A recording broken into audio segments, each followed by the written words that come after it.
Hey class, this is Mr. Dunnigan. This is a video on advanced editing using the Marquee tool to select objects, but this one focuses on Photoshop instead of Pixlr. Okay, if you are using Pixlr, which is the online version for the laptops and everything, then you want the other video. So I'm going to close out of Pixlr here, okay, and then I'm going to open up Photoshop. So I'm going to go down to my Start window, and it's an Adobe product. It's under Adobe, so Adobe Photoshop 2020 or 2021, whichever one you have. And it's going to open up. For the first time, if you are doing this, I know the computers here in the classroom have Photoshop.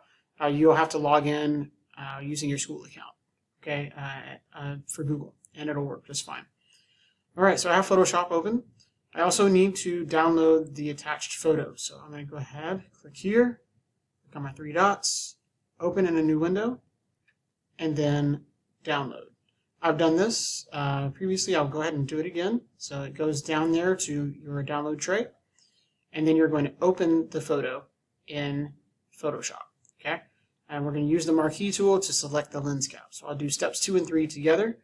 I'm going to get into Photoshop here, open on the left side, and then lens cap. I'm going to go ahead and open that one.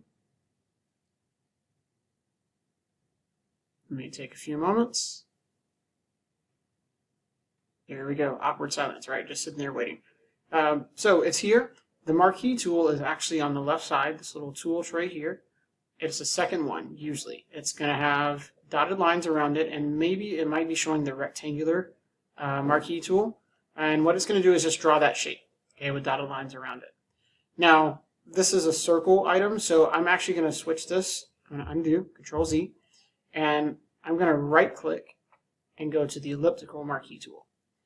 Now this works just like with the box or the rectangle where you click and drag to make your shape. So I click in the top left corner and drag. You can click from any side, but this works easiest for me. Since this is how it works, you don't want to start on the lens cap. You kind of go up to the left a little bit, click and drag, and there. That's not perfect. We'll talk about getting better selections later, but the whole lens cap is covered. All right, and so the selection tells the computer, hey, I want you to work with what's inside my selection right now, okay? So there are other things about this, but for right now, basically that's what you're telling the computer. Work inside this selection. And for the assignment, it tells you to do these 3 adjustments and save them each time, okay? So you might need to use save as, so that way you're not saving over the original and having to download over and over and over. We're going to do a color change, we're going to do a cutout or move, and then we're also going to make copies. So here we go. We're going to go into Photoshop. I'm going to come down here. Now we're back in Photoshop with our selection. And what we're going to do is a color change.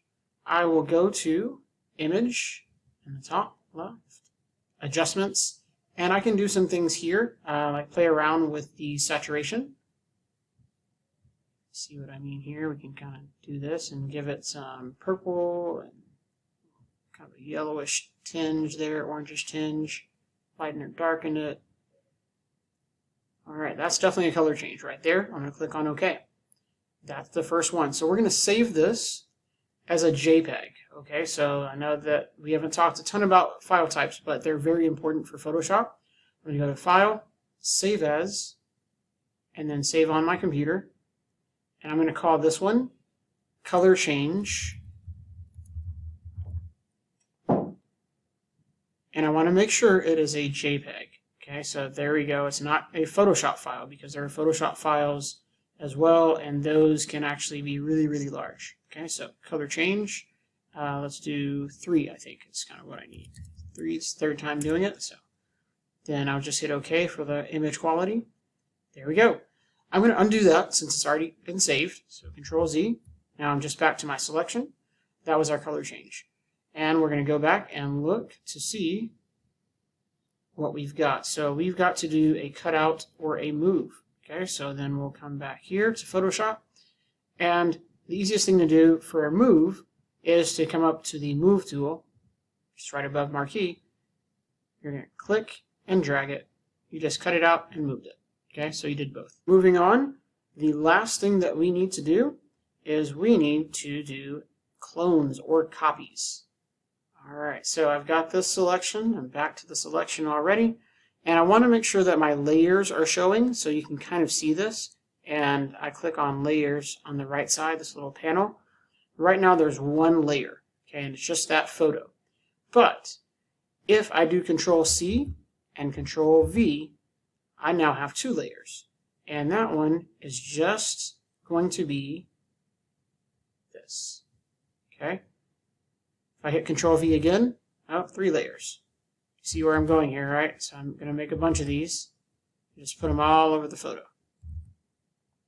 And so it's a bunch of layers, like I've got 7 layers now, 8. All right, sometimes you have multiple layers, but you don't see them because they're stacked right on top of each other and they're the same thing. So they're hard to see. That's why the layer panel is a good thing to see. All right, and so that's the last one that you need. You're going to File, Save As, Save on Computer, and we'll call this one Clones.